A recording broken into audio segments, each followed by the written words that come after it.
juga termasuk yang terbawah di kelasnya untuk pencapaian akademiknya. Kemudian menjadi anak yang dengki dan pendendam. Jadi dia pernah bertengkar dengan satu teman di kelas lain dan itu diingat-ingat terus, dan dia selalu mencari cara gimana caranya hari ini saya menyakiti anak itu.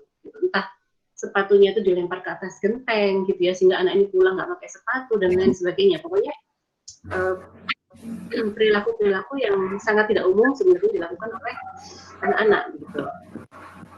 Nah, penyebabnya ini apa? Ini ada 3 hal penyebab dari ODD, bisa terkait biologis, genetik, dan juga lingkungan.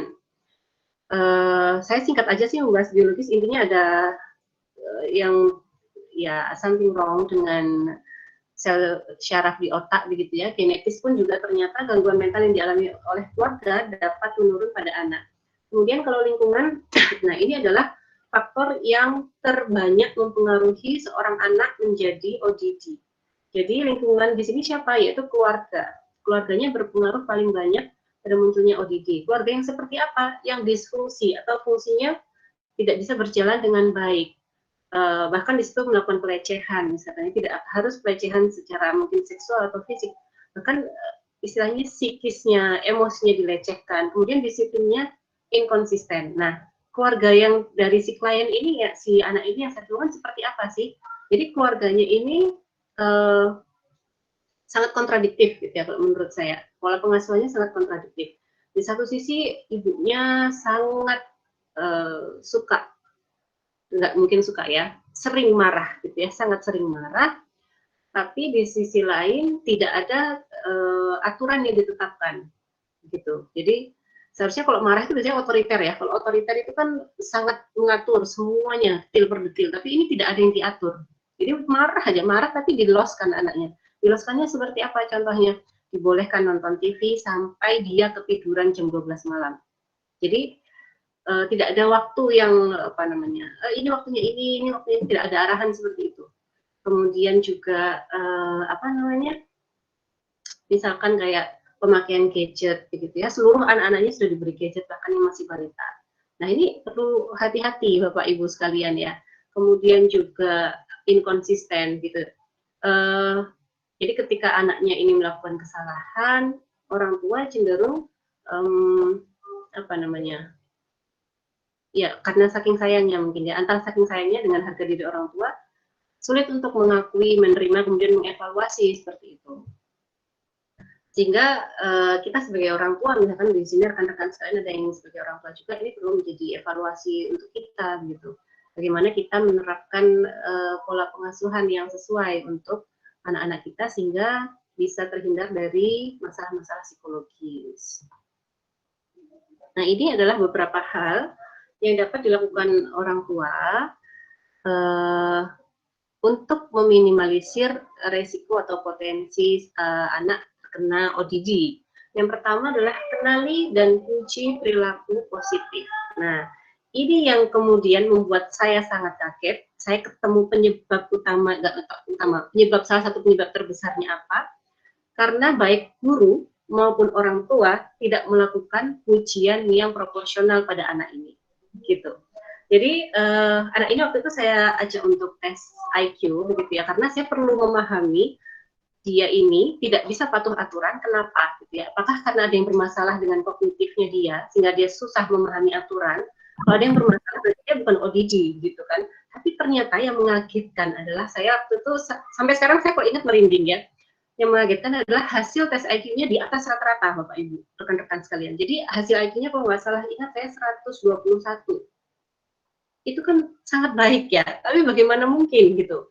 Anak yang IQ-nya 121, rankingnya ya bukan ranking, sekarang udah ada ranking, pencapaian akademiknya terbawah di kelas gitu.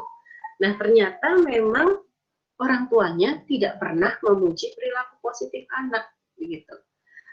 Alasannya kata mamanya adalah nanti kalau dipuji dia jadinya ini Mbak, jadinya makin besar kepala gitu, makin nggak tahu diri gitu.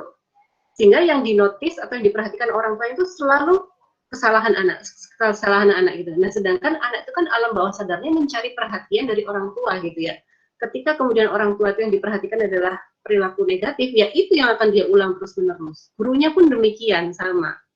Nah, dia sangat kaget. Kenapa saya kemudian tahu ini? Karena dia sangat kaget ketika saya beberkan hasil IQ-nya. Ini loh, hasil tes IQ itu sangat baik, sangat tinggi. Kamu tuh anak pintar. Dia kaget. Dia waktu itu ekspresinya kaget dan saya ikut kaget. Kenapa kok kamu kaget ketika saya bilang kamu pintar?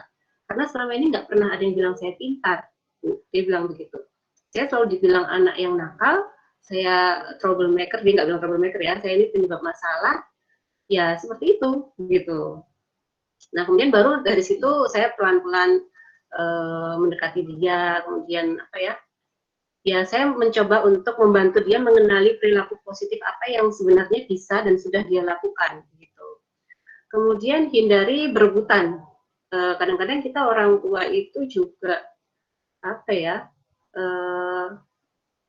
Apa misalkan ya kalau antara orang tua dan anak itu suka berebutan apa ya?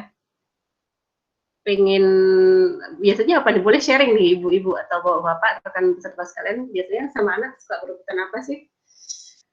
Pengen kita maunya gini tapi anak maunya gini gitu ya, nggak harus satu barang sih, berebutan kesepakatan misalkan ya. Itu hindari seperti itu, lebih baik bapak ibu rekan-rekan sekalian bisa melakukan diskusi gitu, istilahnya tawar menawar. Kalau bunda pengennya gini gimana, jadi misalkan kayak kesepakatan penggunaan gadget aja misalkan. Nanti sampai di angka ini ya, makan malam. Oh, makan malam? Ya. Dari tempat makan malam biasanya. Oh, dari tempat makan malam, ya betul-betul. Saya juga sering gitu, Bu. Biasanya saya pengen makan ini, anak saya pengen makan ini gitu ya. Ya, kurang 5 menit lagi sih kalau saya lihat. Jadi daripada perebutan, lebih baik kita deal-dealan, win-win solusinya seperti apa sih gitu. Kalau misalkan kamu seperti ini, konsekuensinya apa? Kalau bunda pengen seperti ini, menurutmu gimana? Jadi lebih ke diskusi begitu. Kemudian menetapkan batasan dan menegakkan konsekuensi. Nah ini masuk tadi yang saya sebutkan gitu ya. Batasannya seperti apa? Misalkan kamu boleh nonton TV, boleh kok gitu. Tapi seberapa lama gitu. Kalau misalkan kamu melebihi kesepakatan ini, kamu maunya apa konsekuensinya? Jangan dari kita, dari anaknya sendiri supaya timbul kesadaran gitu ya. Misalkan, oke, kalau misalkan aku nonton TV-nya kelamaan, aku akan gini bun, seperti itu. Kemudian mengatur rutinitas, ini yang kadang-kadang agak sulit ya. Jadi kita mungkin sudah berusaha untuk membuat satu rutinitas gitu, tapi kadang-kadang tidak bisa konsisten. Nah ini kita butuh tidak hanya membuat rutinitas yang baik, tapi konsisten juga Bapak Ibu sekalian. Kemudian juga memastikan ya ini ya, memastikan sesuatu dilakukan secara konsisten dengan prosedur kedisiplinan yang sesuai. Nah ini tadi kita mungkin sudah melakukan rutinitas, kita sudah konsisten, tapi prosedurnya tidak sesuai, gitu, terlalu mengekang gitu ya, hingga otoriter itu juga tidak baik. Nah, kemudian pelajari bagaimana cara untuk menenangkan diri sendiri. Ini yang penting sekali karena kalau misalkan Bapak Ibu ada yang pernah belajar terkait dengan regulasi emosi atau mungkin mengikuti webinar IP sebelumnya gitu ya. Kenapa kemudian orang tua itu perlu menguasai cara menenangkan diri, karena anak itu belajarnya, terutama anak usia dini ya kalau kita bahas, karena perkembangan kognitifnya ada di pra-operasional, dia belajar itu tidak dengan teori, konsep, dia pasti akan lewat, dia tidak akan terlalu paham, tapi dia akan belajar apa yang dia lihat, apa yang dia dengar, apa yang dia rasakan gitu ya. Sehingga kalau misalkan orang tuanya dalam satu momen tertentu merespon dengan respon yang misalkan emosinya tidak stabil gitu ya, meledak-ledak, anak akan merekam itu gitu ya, dia akan merasakan vibe-nya seperti apa, bahkan dia akan melihat ekspresi kita bagaimana, alis kita kayak gimana, mata kita seperti apa, tone kita setinggi apa, intonasinya kayak gitu. Nah sehingga perlu bagi kita untuk cara menenangkan diri, misalkan ketika anak itu bikin gara-gara, tunggu, jangan reaktif gitu ya. Kita boleh merespon tapi tidak langsung impulsif harus saat itu juga merespon. Lebih baik mungkin kita tarik nafas dulu lah 3 detik gitu ya, saya dihembuskan, nah sambil kita ngomong oke, tenang, sabar gitu. Atau kalau misalkan nggak bisa dibikin sabar, kita pergi dulu misalkan ya, misalkan dia bikin gara-gara, kita pergi dulu lah, oke, kita tenang dulu ngomongin, baru setelah itu kita ngomong dalam kondisi yang emosi yang lebih stabil, sehingga anak itu juga mengerti gitu ya, bagaimana sih caranya saya merespon satu situasi itu. Oh orang tua saya begini, berarti saya mungkin sebaiknya begini juga ya, seperti itu. Beri waktu untuk diri sendiri. Kenapa saya memberikan saran ini? Karena saya melihat bahwa Kenapa mamanya seperti itu? Karena mamanya kelelahan. Jadi punya anak 3 dengan jarak yang cukup dekat, dan kemudian orang tua, ya saya paham bahwa setiap keluarga punya kebijakan masing-masing, gitu ya, punya pembagian tugas masing-masing. Tapi sepertinya pembagian tugas ini kurang clear sehingga dalam tanda kutip semuanya dibebankan ke mamanya. Ayahnya juga punya si tugas itu mencari nafkah gitu ya. Sehingga mamanya ini merasa sangat kelelahan. Kalau orang sudah lelah itu pasti mudah terpancing emosinya gitu. Saya bukan mengajak Bapak untuk ibu-ibu untuk santai-santai, enggak gitu juga gitu ya, tapi pastikan dalam setiap rutinitas Bapak Ibu sekalian itu Bapak Ibu punya waktu untuk diri sendiri, bukan untuk egois, tapi untuk kita ngecas energi kita gitu, supaya kita bisa bergerak lebih banyak lagi gitu. Kayak misalkan saya sendiri, kalau saya pulang dari kampus gitu ya, masuk ke rumah, anak-anak dan suami, biasanya kalau misalnya suami sudah datang lebih dulu atau sekarang di masa WFH ini, saya pasti udah ngerti, pasti saya akan bilang, saya minta waktu ya gitu, karena ini 2 dunia yang berbeda, kampus dan rumah, sehingga tolong saya dikasih kesempatan mungkin 15 menit saya masuk kamar, saya kunci, saya setelah ganti baju saya tiduran, setelah cuci tangan juga ya, saya tiduran, kemudian 15 menit siap, saya baru akan ngobrol lagi dengan anak-anak gitu. Jadi saya butuh jeda, butuh waktu untuk sendiri untuk mungkin bisa melanjutkan aktivitas. Dan jadilah pemaaf Bapak Ibu sekalian. Jadi kadang-kadang kita itu punya standar yang maksudnya baik gitu ya, supaya anak kita jadi baik, tapi standarnya itu terlalu tinggi, anak salah sedikit kita tidak bisa memahami bahwa, nah ini saya rasa kita perlu untuk menerapkan prinsip psikologi perkembangan gitu ya. Di psikologi perkembangan itu kan ada satu prinsip namanya lifespan development. Jadi manusia itu berkembang dalam rentang waktu seumur hidupnya gitu. Ini sedang berproses nih, manusia ini terus berproses gitu. Sehingga kalau dia itu melakukan kesalahan di satu momen, itu bukan berarti kemudian dia menjadi terpuruk, hina, sehina-hinanya, dan dia tidak bisa menjadi lebih baik suatu saat nanti gitu ya. Kita berikan kesempatan bahwa ketika anak melakukan kesalahan, itu adalah proses belajarnya dia, gitu, dan kita dampingi di situ. Jangan terlalu banyak memberikan judgement pada anak, seperti itu. Nah ini untuk treatment yang lebih serius ya, dalam tanda kutip, ini perlu bantuan profesional seperti psikolog atau konselor gitu ya. Ini bisa individual dan family treatment. Kalau individu ini fokusnya pada melatih kemampuan anak untuk mengelola perasaan mereka dengan efektif. Kalau keluarga untuk meningkatkan kemampuan komunikasi, karena biasanya anak-anak yang terkena ODD ini pasti komunikasi antar orang tua dan anak nggak beres. Orang tua maunya komunikasinya searah dan tidak dibantah, tapi dibalikkan lagi sama anaknya dengan hal yang serupa kayak gitu. Kemudian ada cognitive problem solving training, ini juga perlu karena anak yang ODD ini dia tidak punya banyak alternatif problem solving. Jadi taunya kalau misalnya ada masalah, temennya bikin gara-gara aku pukul, temennya aku nggak suka, aku marah kayak gitu. Jadi cuman itu aja kemampuan dia untuk melakukan problem solving. Kemudian social skill training juga perlu, dan biasanya juga dilakukan parent child interaction therapy atau PCIT, PCIT gitu ya. Melatih strategi yang menguatkan perilaku positif anak. Nah ini terakhir dari saya, setiap orang tua pernah menjadi anak-anak. Namun semua anak belum pernah menjadi orang tua, maka itulah tugas kita sebagai orang tua untuk mendampingi mereka memahami dunia ini yang baru bagi mereka. Jadi memang hal yang baru. Dengan tidak terus-menerus menjadikan anak-anak sebagai tersangka di setiap kesalahan yang mereka perbuat. Itu tadi ya yang saya sebutkan tentang prinsip perkembangan, bahwa kita semua sedang berkembang, berproses, karena bagaimanapun anak-anak bukanlah orang dewasa berbadan kecil. Demikian dari saya mohon maaf kalau misalkan banyak kesalahan, kekurangan, dan beberapa tipe, karena terus terang saya bikin materinya baru tadi malam, tengah malam. Semoga bermanfaat. Saya kembalikan lagi ke Mbak Reski selaku moderator. Assalamualaikum warahmatullahi wabarakatuh.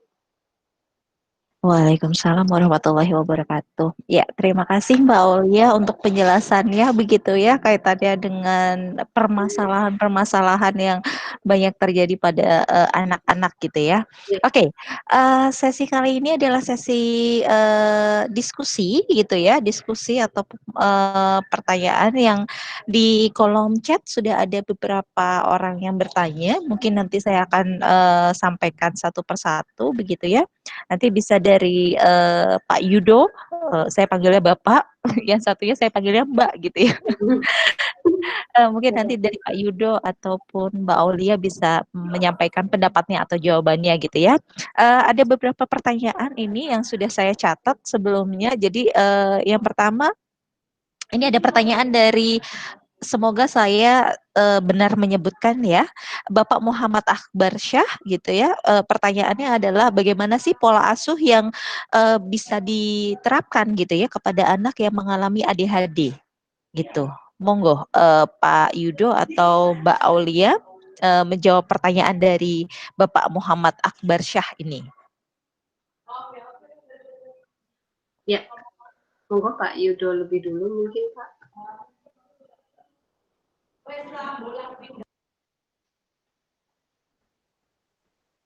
Bisa ke Mbak Lia saja dulu deh. Oh baik, baik. Baik, terima kasih atas pertanyaannya mengenai pola asuh ADHD ini. Karena ini ADHD ini termasuk kebutuhan khusus begitu ya. Jadi sehingga kita perlu melakukan satu treatment yang juga khusus. Ya, ADHD ini kan sebenarnya ada masalah yang terjadi di perhatiannya, begitu ya. Perhatiannya dan juga ada aktivitas yang luar biasa sehingga ada hiperaktifnya begitu, istilahnya seperti itu. Nah, kita perlu memahami bahwa anak ADHD ini punya keterbatasan dalam menyimpan satu informasi atau memahami satu informasi atau dia bisa duduk tenang, itu dia punya batas waktu gitu. Kalau anak lain mungkin 7 menit itu bisa, dia hanya 2 menit begitu. Sehingga perlu kita terapkan beberapa pola asuh yang sekiranya anak-anak ini tidak membutuhkan waktu terlalu lama gitu untuk memahami misalkan instruksi kita, misalkan seperti itu. Jadi kita bisa menggunakan satu hal yang sangat konkret. Jadi jangan naik-naik ke atas lemari ya, misalkan jangan seperti itu, tapi kita langsung, ayo kita duduk di sini yuk, gitu, misalkan seperti itu. Dan kita juga harus memahami bahwa dia tuh memang hanya mampu dalam tanda kutip tenangnya 2 menit, sehingga ya kita berikan ruang dia untuk kemudian melakukan aktivitas fisiknya, dan di situ kita hanya sebagai pendamping dipastikan bahwa agar aktivitas yang dia lakukan itu tidak merugikan dirinya, misalkan kemudian dia jadi terbentur atau lain sebagainya, dan tidak merugikan teman-teman sekitarnya gitu. Karena biasanya anak-anak yang ADHD ini kan suka sekali lompat sana lompat sini gitu ya. Ketika dia di kelas misalkan gitu atau di rumah, ya kita pastikan dia tidak menyentuh hal-hal yang berbahaya, atau kita bisa membuat kesepakatan misalkan dengan gambar apa saja sih yang boleh diraih atau dilakukan oleh dia, misalkan apa saja yang boleh dipegang, misalkan kita bisa pakai gambar centang, misalkan ya, centang artinya boleh, yang boleh itu yang dipegang misalkan yang buat main misalkan kursi, atau kemudian mungkin mau lompat-lompat di atas kasur gitu kita centang oke, kemudian yang tidak oke itu apa misalkan. Jadi disepakati bersama. Jadi itu kan lebih mudah, lebih praktikal ya, lebih konkret dibandingkan kita harus banyak sekali bicara begitu. Seperti itu kurang lebih Mbak Reski.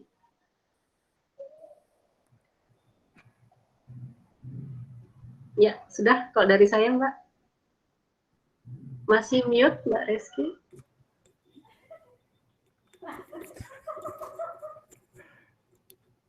Ada pertanyaan selanjutnya Mbak Reski mungkin? Di mute. Halo Mbak Reski.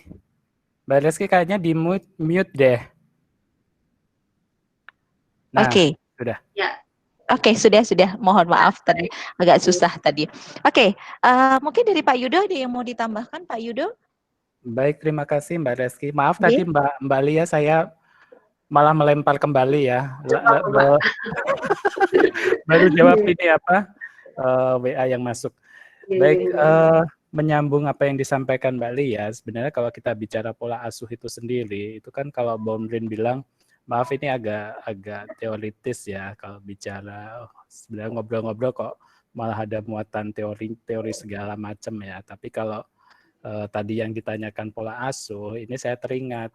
Jadi Baumlin bilang itu ada beberapa pola asuh yang bisa dilakukan oleh orang tua. Jadi ada yang dia permisif ya, jadi membiarkan apa saja yang diinginkan anak dituruti, tapi ada juga yang justru otoriter, apa-apa dilarang, nggak boleh, kemudian dibatasi. Tapi di antara itu juga ada yang demokratis, jadi masih bisa dibicarakan apa sebenarnya yang bisa dilakukan. Nah, karena ini kondisinya dia GPPH ya, ADHD, itu juga sebenarnya pasangan ini ya yang sudah bersepakat di awal itu untuk kemudian membina rumah tangga, itu bisa menerapkan kira-kira nanti pola asuh apa sih yang bisa kita berikan pada anak-anak. Nah, kebetulan kalau anak-anak yang kemudian dimiliki itu spesial seperti ini, nah ini kembali lagi adalah komunikasi apa yang sudah dilakukan oleh orang tua. Jadi apakah akan menerapkan yang otoriter itu dicoba dulu. Oh ternyata kalau dia karena nggak fokus, maunya kemana-mana, kemudian dibentak, semuanya dilarang, dia dikekang, kok nggak manjur. Nah ini bisa coba lagi nih pola asuh yang mana nih yang bisa diterapkan. Nah kalau saya jika melihat dari apa yang disampaikan Baumlin ada beberapa pola asuh, gaya asuh pengasuhan itu bisa dilihat di sana. Nah untuk praktisnya seperti apa sih? Nah itu sudah disampaikan Mbak Lia barusan. Begitu Mbak Reski? Oke. Ya, tadi betul ADHD ya, semoga saya nggak salah dengar ya Mbak Reski. Iya, ADHD, betul. ADHD, betul. ADHD, ya. Oke. Ternyata ini banyak sekali pertanyaannya ya. Oke, yang kedua ini ada pertanyaan dari Ibu Kusuma Wardani Anita gitu ya. Ini pertanyaannya adalah terkait dengan pola asuh lagi, tapi kali ini anak yang tantrum, Mbak Aulia dan Pak Yudo. Kemudian ini ada lagi dari Pak Nopal ya. Pak Nopal ini saya masih kaitkan dengan ranah emosi begitu. Di sini Pak Nopal KML, semoga memang Kamal itu ya bacaannya ya. Pak Nopal ini bertanya bahwa mengalihkan emosi anak yang ODD bagaimana ya saat tiba-tiba mereka memukul temannya tanpa sebab atau selalu menyalahkan teman. Jadi ranahnya adalah ranah emosi mungkin. Yang pertama dari Bu Kusuma Wardani tadi yang bertanya soal bagaimana sih pola asuh anak ketika anak itu mengalami tantrum. Untuk pertanyaan yang kedua masih kaitannya dengan emosi, bagaimana kemudian mengalihkan emosi anak yang mengalami ODD saat tiba-tiba dia memukul tanpa sebab temannya ataupun selalu menyalahkan temannya. Monggo dijawab. Monggo, siapa dulu ini Pak Yudo? Baik, kalau untuk yang tantrum ya, ini jadi saya ingat kemarin mengikuti webinar itu sebagai peserta, bukan sebagai pemateri seperti ini. Jadi lebih enak nih, jadi menyerap ilmu dari yang lain. Biasanya kalau narsum gini kan diharapkan oleh para peserta justru akan diserap nih. Padahal saya juga berharap dapat sharing pengalaman dari para peserta nih. Betul tidak Mbak Lia ya? Betul Pak. Ya. Lanjut tadi, saya teringat webinar yang saya ikuti beberapa waktu yang lalu dari BKKBN. Itu pemateri menyampaikan bahwa jika menginginkan anak bahagia, justru orang tuanya itu harus bahagia dulu. Gitu. Nah, sama halnya dengan ini. Apakah kalau anak tantrum, orang tuanya juga akan tantrum dulu? Tidak. Dalam arti begini, saat anak itu sudah terlihat melakukan berperilaku yang nampak ya itu tantrumnya, itu sedapat mungkin orang tua juga harus menguasai emosi, khususnya adalah emosi marah ya, untuk mencoba menenangkan lebih dulu, menenangkan diri untuk tidak terpancing. Selama orang tua tidak bisa mengendalikan itu, ya tadi saya juga mendengar ya apa yang disampaikan Mbak Lia, dipaparkan Mbak Lia. Dalam kondisi emosi yang memuncak, amarah itu, nah kelelahan, gampang sekali terpancing. Sama halnya dengan ini, udah anaknya wes glesor-glesor ya, wes ngeser-ngeser di lantai, minta dituruti, kita kepancing, apalagi itu di keramaian ya, di misalnya swalayan, supermarket gitu kan, dia menginginkan barang yang diingini. Kemudian, aku mau itu. Nah, ini semua mata melihat ke kita. Oh, nah ini kalau orang tuanya agak usil mungkin anak siapa dia nanti apa gitu ya. Tapi kan bisa itu coba ditenangkan. Kita berpikir lagi pada, loh ini anak saya begitu. Tidak kemudian kalau katakanlah memang saya menjadi perhatian yang lain, mencoba untuk menenangkan diri dulu, baru nanti anaknya kita ikut tenangkan, kita peluk, kita pupuk, kita bisikkan, adik, kakak boleh marah, minta apa boleh, tapi ada waktunya. Semuanya ini di dalam kondisi tenang, tidak kemudian kita kepancing dan ikut marah, oh kamu ini tadi bilangnya apa, kalau di swalayan tidak boleh minta-minta, dan sebagainya. Nah ini malah tambah semua mata memandang ke kita kali ya. Jadi kalau saya kuncinya lebih ke sana sih, orang tua harus lebih tenang dulu, baru nanti bisa handle anak. Mungkin begitu Mbak Lia kali ya. Atau mungkin ada tambahan lain? Ya memang orang tua tenang adalah kunci ya Pak Yudo ya.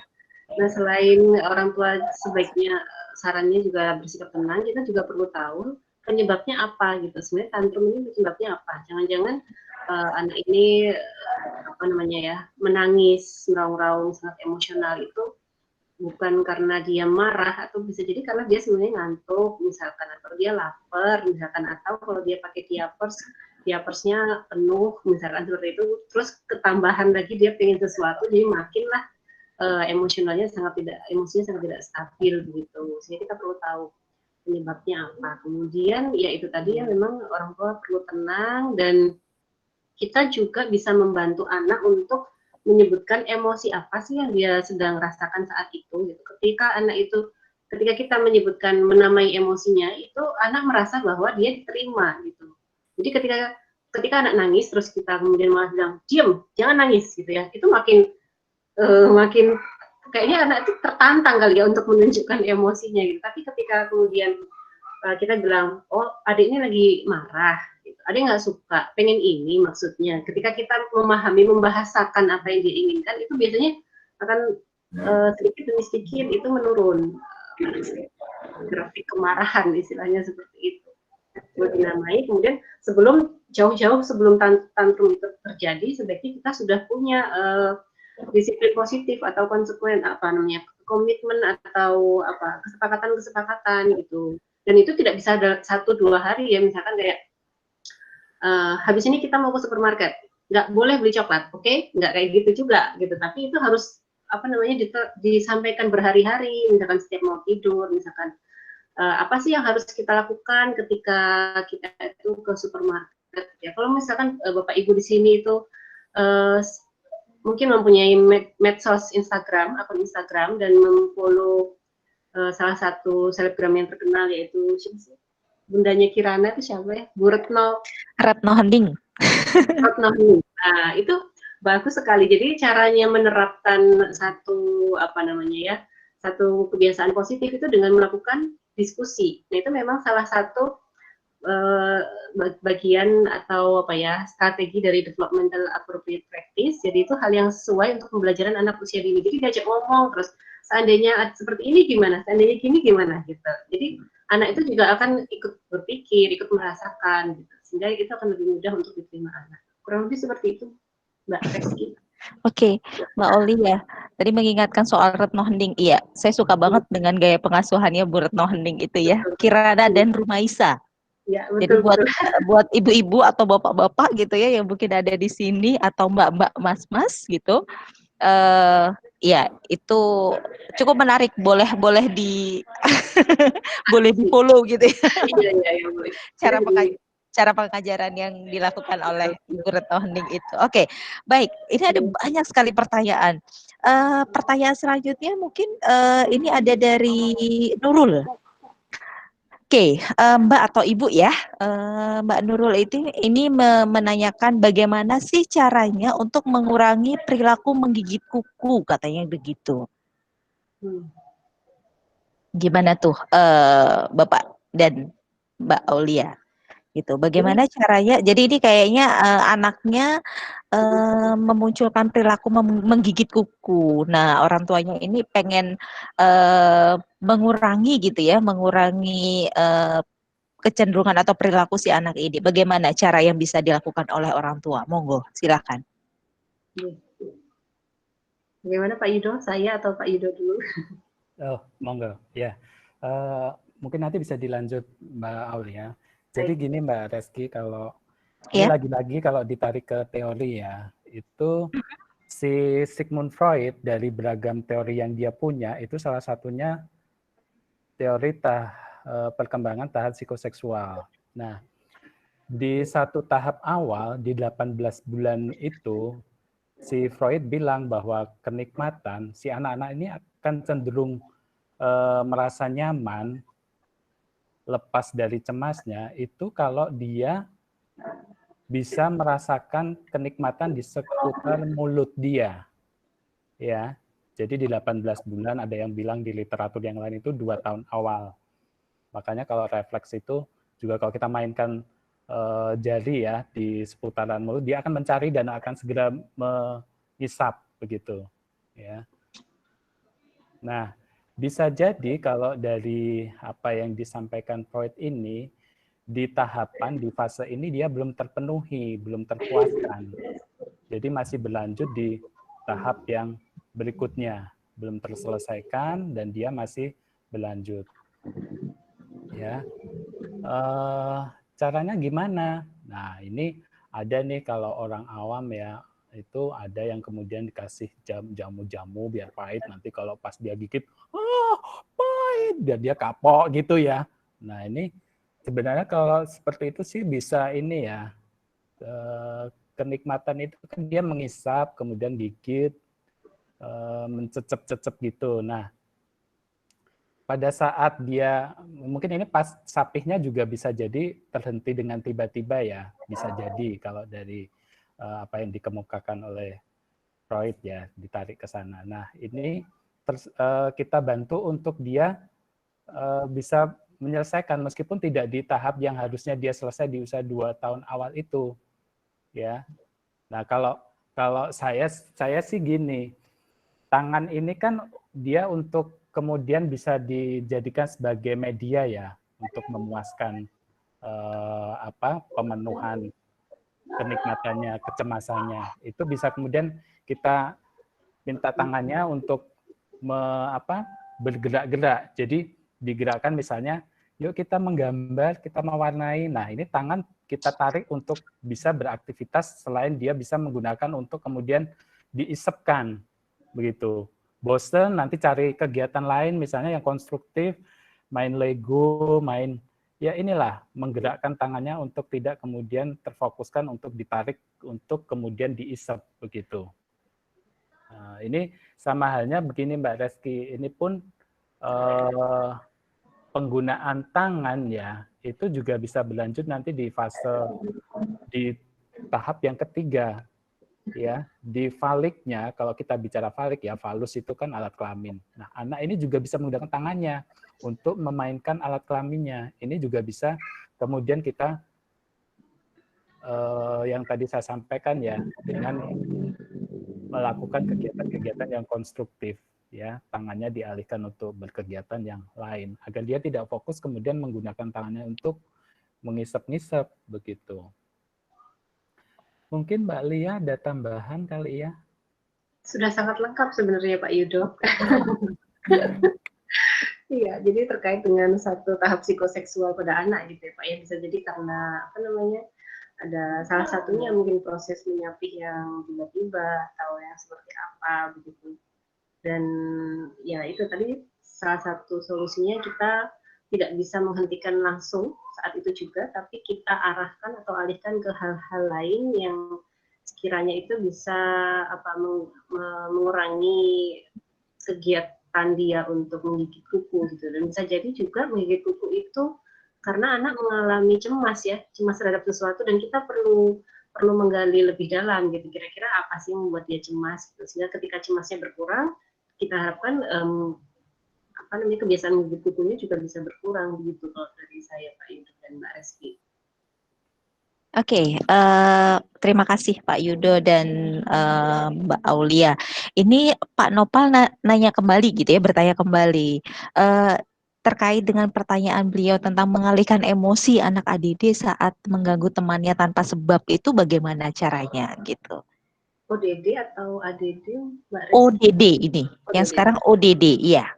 Bagaimana caranya mengalihkan emosi anak yang mengalami ODD? Bagaimana Pak Yudo? Saya atau Pak? Monggo. Mbak Lia.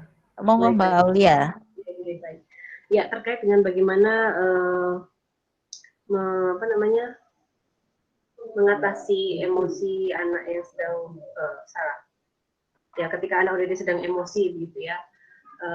Ada beberapa modifikasi perilaku yang bisa kita lakukan. Salah satunya adalah dengan token ekonomi, istilahnya begitu. Kita bisa melakukan itu.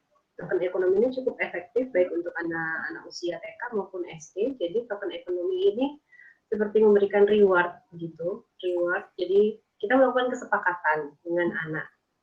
Jadi kita istilahnya nggak pakai urat ketika kita mau menegur mereka saat mereka melakukan emosi lah atau apa ya, memukul dan lain sebagainya. Jadi kita nggak pakai urat tapi pakainya reward. Jadi kalau misalkan kesepakatannya misalkan dalam waktu seminggu, kalau misalkan bisa mengumpulkan 10 stiker, dia akan mendapatkan hadiah utama apa. Kalau misalkan 8 stiker, hadiah keduanya apa, misalkan kayak gitu. Kalau misalkan, dan reward itu bisa diberikan ketika dia misalkan tidak mengganggu teman, misalkan gitu, atau bisa mengucapkan terima kasih gitu, ketika teman membantu atau dan lain sebagainya, terserah kesepakatan atau perilaku yang ingin kita bentuk itu apa. Nah, ketika itu dilanggar kesepakatannya, stikernya kita tarik satu. Jadi kita nggak perlu pakai urat marah-marah gitu Pak. Ketika mereka kelihatan emosi ya, kita langsung aja tarik stikernya gitu. Oke, stikernya ini ya nggak dapet ya hari ini. Saya waktu dengan anak itu seperti itu juga. Waktu dengan klien itu saya menggunakan itu salah satu treatmentnya saya gunakan token ekonomi. Tapi itu juga perlu, token ekonomi itu kan perilakunya saja ya, tapi kita juga perlu membangun kognitifnya dia begitu. Jadi mengapa dia harus seperti itu kita juga perlu jelaskan, sehingga nanti ketika kemudian dia meluap lagi kemarahannya, dia bisa handle sendiri, walaupun sudah tidak ada stiker-stiker itu tadi, tapi karena memang proses berpikirnya dia sudah berjalan dengan baik. Begitu Mbak Reski. Oke. Ada tambahan dari Pak Yudo mungkin? Cukup Mbak Res. Cukup, oke Pak. Ini waktunya tinggal 5 menit ya Mbak? Iya, waktunya kurang 5 menit memang. Bagi Bapak dan Ibu untuk mengingatkan kembali bahwa saya sudah men-share gitu ya form evaluasi, dan form evaluasi ini bisa segera diisi karena ini terkait dengan daftar hadir dan sekaligus untuk pembuatan sertifikat dari kami begitu. Jadi sebelum lupa silahkan diisi kembali gitu ya, diisi form evaluasinya. Oke, mungkin pertanyaan terakhir mungkin ya, ini saya harus memilih pertanyaan mana sih yang kemudian karena banyak sekali ini Pak dan Mbak Aulia gitu ya yang bertanya. Oke. Mungkin terkait dengan pertanyaan yang disampaikan, saya panggilnya Mbak atau Ibu ya, ini Rizka Ayu Suci Wijayati. Oke. Saat anak sampai di sekolah selalu menangis, ingin kembali pulang padahal pendidiknya dan temannya sangat ramah. Akan tetapi ketika berangkat sekolah itu sangat antusias. Nah, bagaimana saya seharusnya selaku pengantar anak. Jadi mungkin ini anak ini ketika berangkat sekolah antusias sekali gitu ya, tetapi ketika sampai di sekolah dia selalu menangis ingin pulang gitu. Padahal kalau Mbak Rizka lihat bahwa apa namanya, untuk tenaga pendidiknya dan teman-temannya sangat ramah gitu. Ada apa ini dan apa yang kemudian harus dilakukan oleh Mbak Rizka selaku pengantar dari anak ini? Monggo untuk pertanyaan terakhir Pak dan Mbak Aulia, silakan dijawab. Pak Yudo. Oh iya, baik, nanti bisa disambung Mbak Lia. Jadi ini menarik juga seperti yang pernah saya tulis juga ya di media sosialnya IMSI Bangkalan yang di Facebook itu terkait dengan fobia sekolah. Saya tidak mengatakan kalau anak ini menderita fobia sekolah ya, karena masih perlu ada satu asesmen lebih lanjut. Tapi apa yang bisa dilakukan itu adalah si pengantar ini ya, Mbak Rizka Ayu ini, pengantar anak, bisa kemudian mengkomunikasikan dengan pihak sekolah sampai pada batas apa pengantar ini, ya pengasuh atau orang tua itu masih diperbolehkan menunggu. Jadi pada saat anak ini sudah merasa nyaman dengan sekolahnya, dia kan diceritakan awalnya semangat tuh berangkat sekolahnya, antusias dan segala macamnya itu. Tapi begitu sudah sampai sekolah, itu mulai merengek-rengek, kemudian minta pulang dan seterusnya.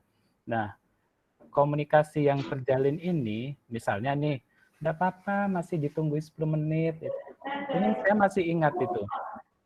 Anak saya yang sulung itu dulu waktu masuk TK ya, itu temennya, neneknya yang nganter, itu bahkan sampai di pinggir pintu nih, di pintu masuk kelasnya, ditunggu di situ. Jadi kalau neneknya itu sampai tidak terlihat oleh anak, si anak ini akan langsung histeris mencari gitu, teriak-teriak nangis, ya. Jadi dikomunikasikan lebih dulu kalau memang masih ada waktu misalnya 5 menit, 10 menit dilihat anak kalau sudah nyaman dia bisa kemudian bergaul dengan teman-temannya, bisa menyatu.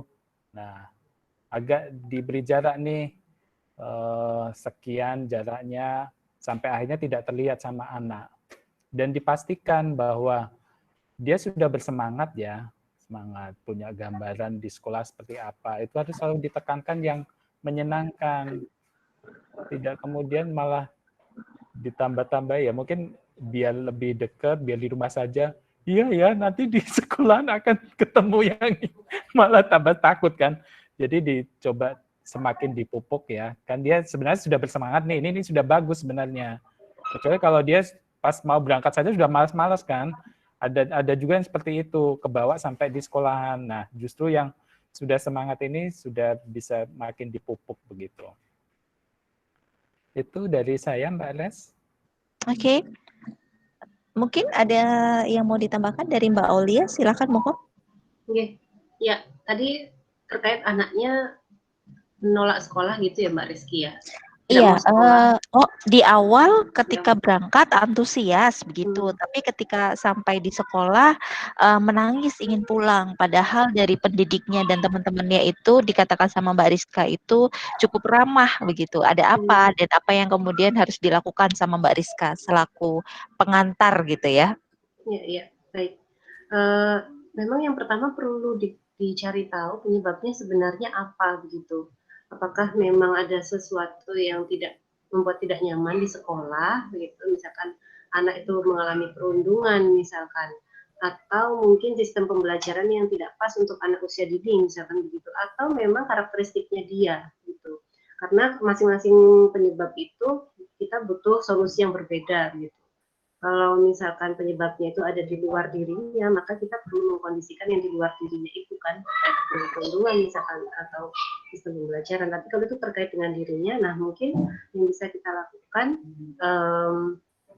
berarti kan anak seperti ini social skill-nya masih belum berkembang dengan optimal. Nah, sehingga tugas kita sebagai orang tua membantu supaya social skill-nya ini bisa berkembang dengan cara apa? Misalkan dengan cara bermain peran gitu misalkan, dan bermain perannya ini kita bikin istilahnya shaping modifikasi perilakunya ini bertahap.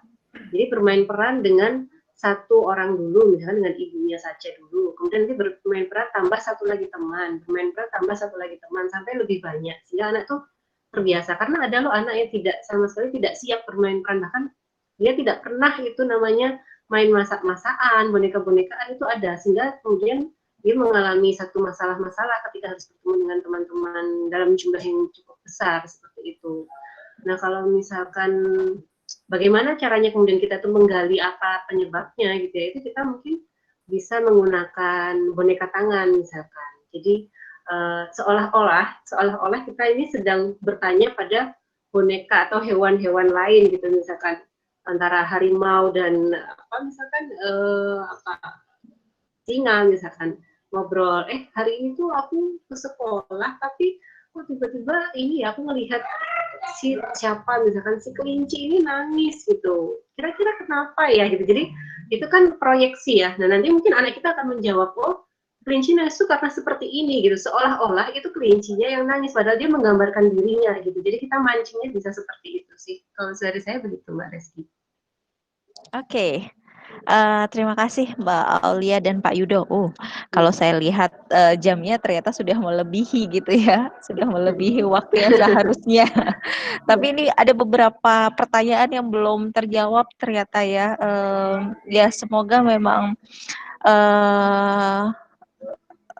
berkenan begitu ya. Semoga puas dengan jawaban yang disampaikan oleh pemateri. Baik Bapak dan Ibu, dengan berakhirnya tadi pertanyaan yang disampaikan begitu ya, maka berakhir juga webinar kali ini. Tapi sebelum berakhir mungkin ada sepatah dua patah kata sebagai closing statement begitu ya. Mungkin dari Pak Yudo atau Mbak Aulia, monggo disampaikan sebelum saya menutup.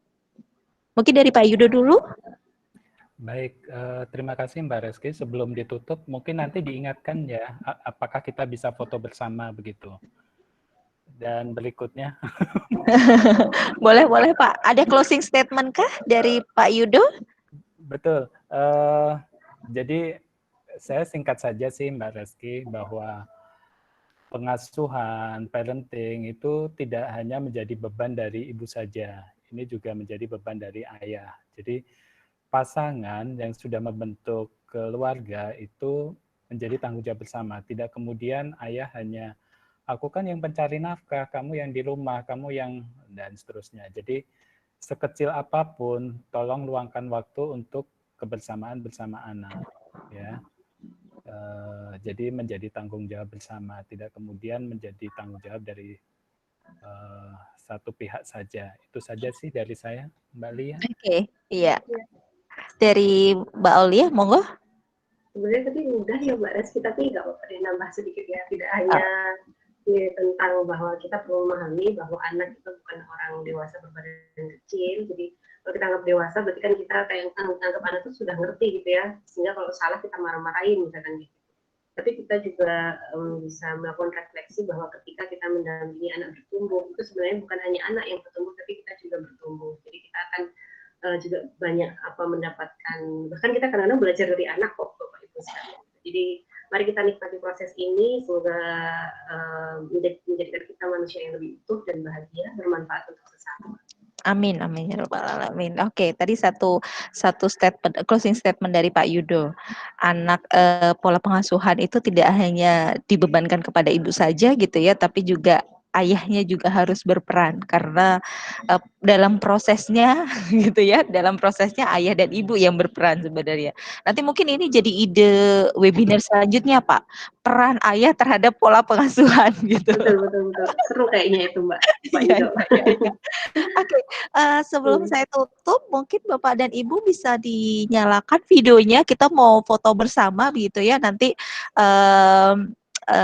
Mas Oni nanti yang akan mendokumentasikan. Monggo, silahkan dinyalakan videonya semuanya. Bagaimana,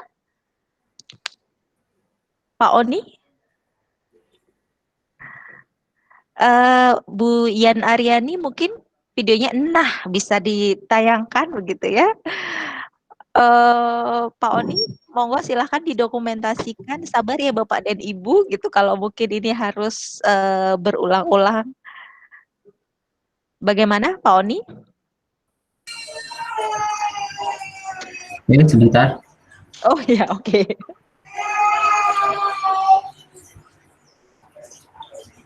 Oke, saya ambil ya gambarnya. 1, 2, 3.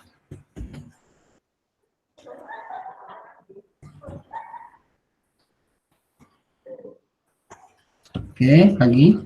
Oh, lagi ya? Ya. Ini sampai 10 slide gitu ya? Enggak. Oke, mau silahkan. Oke, lagi ya. Oke, 1, 2, 3. Oke, sudah Bapak Ibu, terima kasih. Oke, sudah. Oke. Sebelumnya saya mohon maaf jika ada pertanyaan-pertanyaan yang belum terjawab gitu ya, karena memang kami keterbatasan waktu. Harapannya sih memang ada pembelajaran yang bisa didapatkan gitu ya dari hasil sharing-sharing untuk sore hari ini. Saya selaku perwakilan panitia dan mungkin pemateri gitu ya, memohon maaf sebesar-besarnya atas segala kekurangan, kekhilafan yang terjadi begitu, dan terima kasih untuk Pak Yudo dan untuk Mbak Aulia sudah mau sharing, ilmunya sangat bermanfaat gitu ya. Kalau kita bicara soal pola pengasuhan itu tidak akan ada hentinya bahasan ini gitu. Jadi terima kasih bapak-bapak yang dan ibu-ibu yang masih bertahan sampai di detik ini. Terima kasih banyak. Memang nanti pada webinar untuk di bulan Juli kita bisa ketemu lagi. Oke, saya akhiri. Wassalamualaikum warahmatullahi wabarakatuh. Terima kasih semuanya. Terima kasih. Terima kasih Mbak Rizky. Sama-sama. Terima kasih. Moderatornya. Terima kasih. Terima kasih. Terima kasih. Warahmatullahi wabarakatuh. Terima kasih Pak Yudo. Ada note Pak. Pak Yudo 2 periode katanya Pak. Terima kasih semuanya.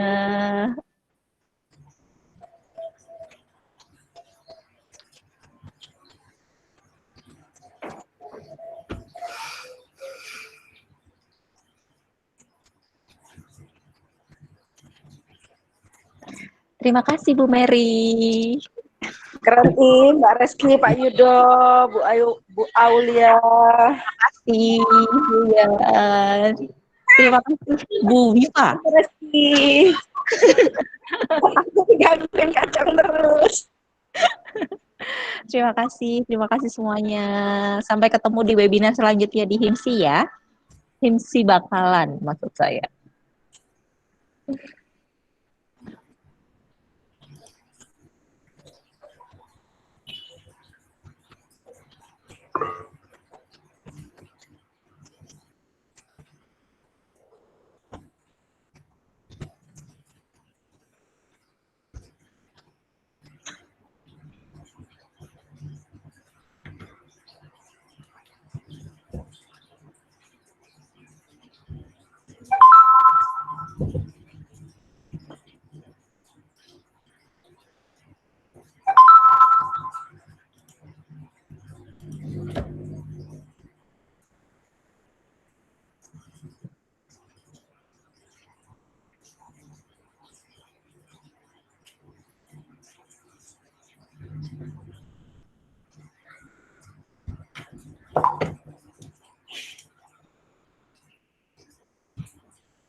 Oke, udah habis. That's it. Ya Allah. Sumpah ya.